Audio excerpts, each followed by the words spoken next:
La chronique de l'aide à l'Église en détresse par Amélie Delahougue.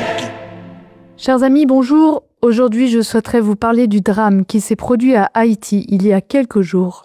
Car ce qui s'est passé est symptomatique de l'insécurité qui règne dans ce pays. Evanette Onézer et Jeanne Voltaire, deux religieuses de la congrégation des Petites Sœurs de Sainte Thérèse de l'Enfant Jésus, ont été violemment assassinées ce 31 mars par des gangs armés.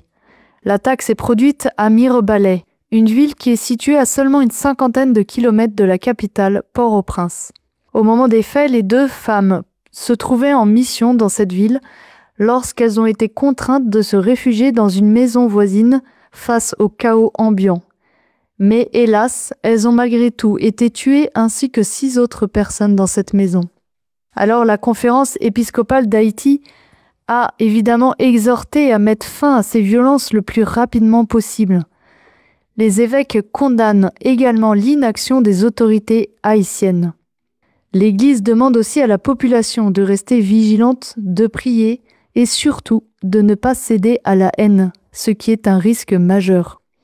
Les évêques ne cessent de marteler « Résistons par notre foi et par l'unité. Refusons la violence, définir notre avenir ».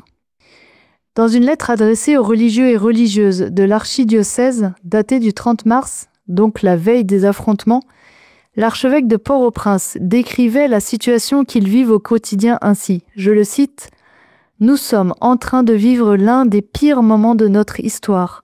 Je n'ai pas de mots pour décrire ce qui se vit actuellement à Port-au-Prince. » Un autre responsable de l'Église lançait ce cri d'alerte.